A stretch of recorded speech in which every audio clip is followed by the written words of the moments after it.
Hello everyone, so today I have a Dollar Tree, a few items that are made with Dollar Tree items.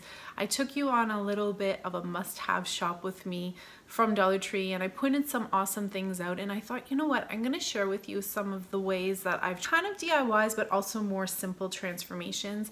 I am in love with some of the way these things have turned out. Are definitely inspirations from when I've gone to Marshall shopping or I've seen something at Michael's, and it's kind of a combination. But as soon as I saw the items at Dollar Tree, I purchased them with the intention to put these beautiful DIYs together. I hope that you love them as much as I enjoyed putting them together and having them on display in my craft room. They're so cute and simple. But anyways, if you find some inspiration, I'd love to hear from you what you would create, or if it inspires you to make it your own color or whatever it might be. I'd love to hear down in the comments below, or even share pictures with me if you tag me on Instagram or on Facebook. I usually see them as well and comment back. It always makes me happy. And yeah, anyways, I hope you enjoyed these simple DIYs. So first, what you want to do is create the darker shade, and I will share with you why you want two shades and want to start with the darker shade. I'm mixing white acrylic paint with a couple drops of black and then baking soda, and just kind of mix it until you have a bit of a clay-like consistency. It does get quite rich and thick, and then you can just apply it to any of the little stone, ceramic, anything that you want to repurpose at this point. So I'm taking the little gnome and I've covered him up in this darker gray.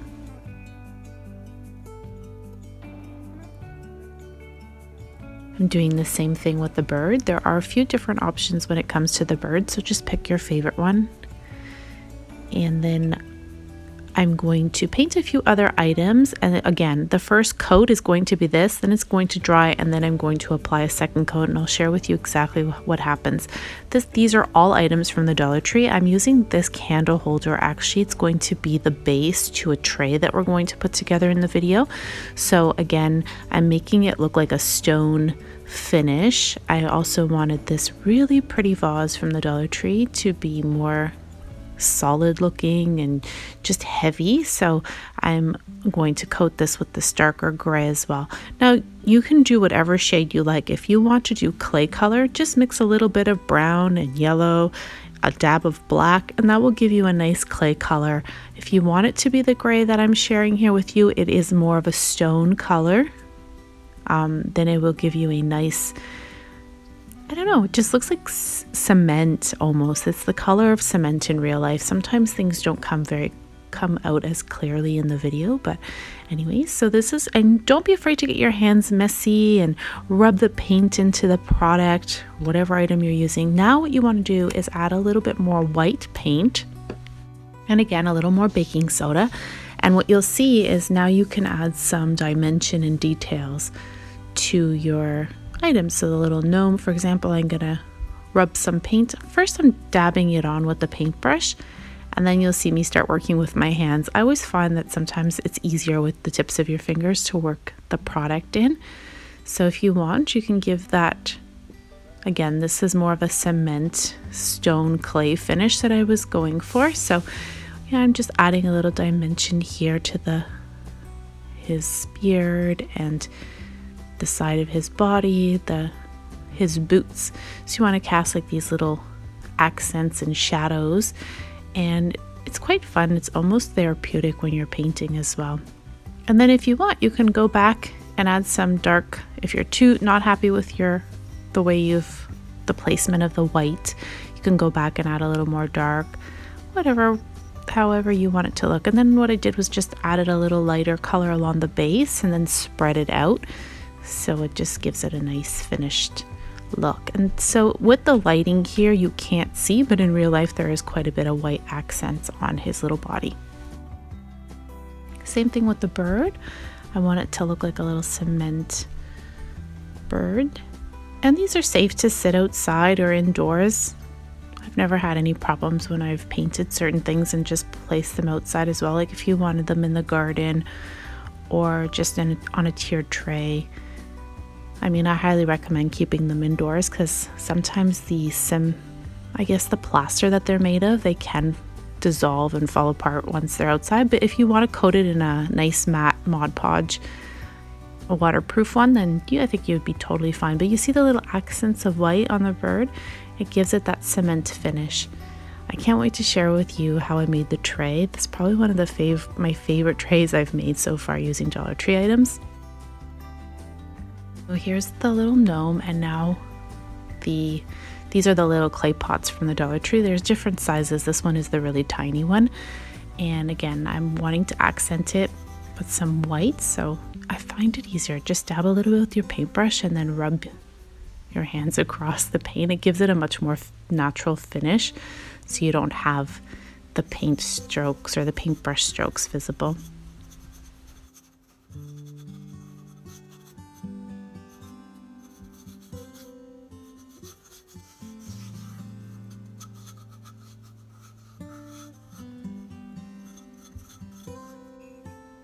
So again, this was a two-step process in a way, because the first application of the darker paint was applied to all of the items that I was going to work with, and then I let them sit, and then I applied the second application of a lighter color of paint. So again, it would give some dimension and just a visual character to all of the pieces. This is the candle holder or candlestick holder. I'm going to be actually using it upside down or inverted, however you would like, and this is how it's going to sit on my counter.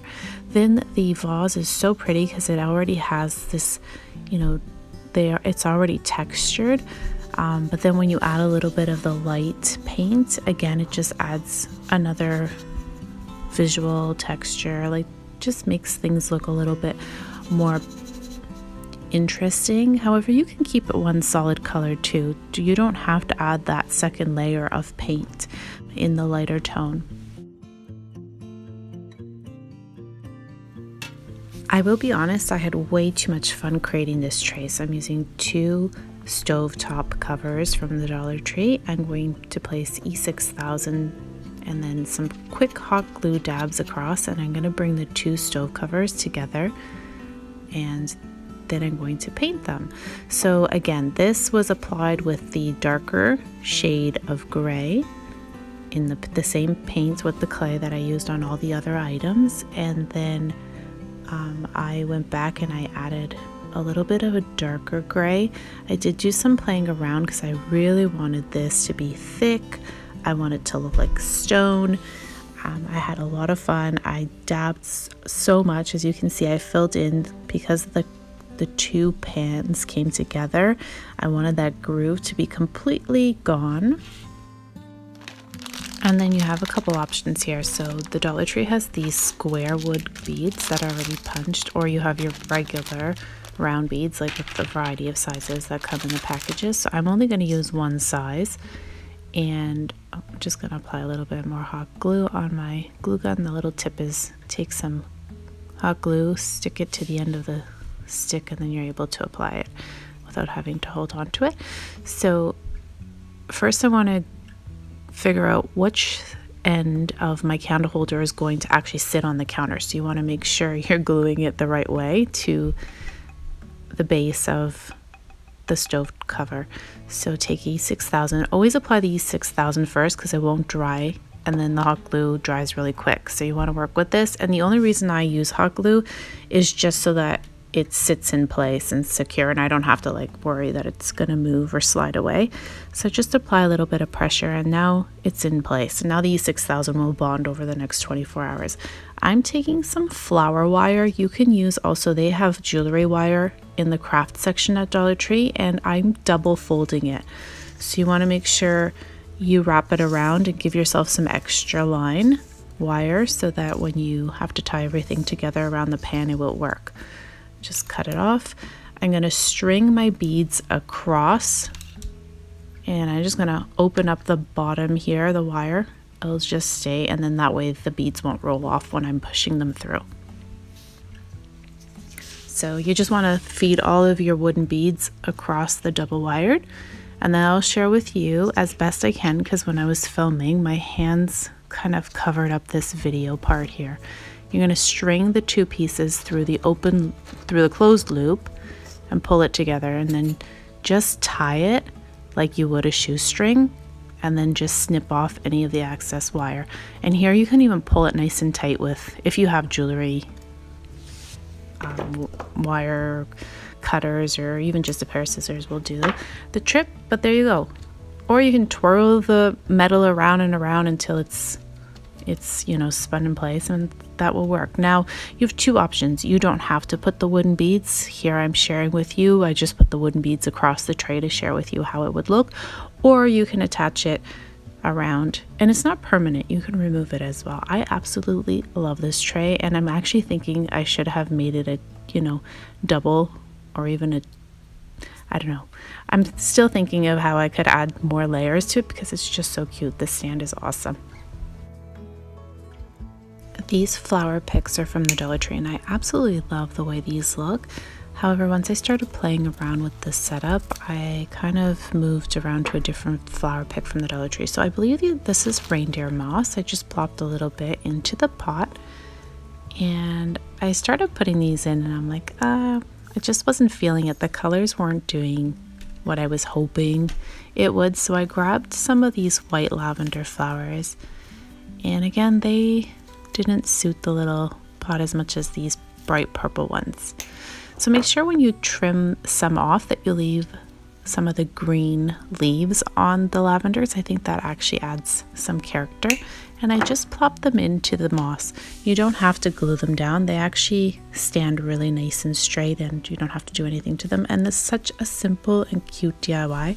I hope you guys enjoyed all of the different options. I love the tray. I hope you do as well. I look forward to hearing if there's anything in this video that's inspired you. And until next time, everyone, bye for now.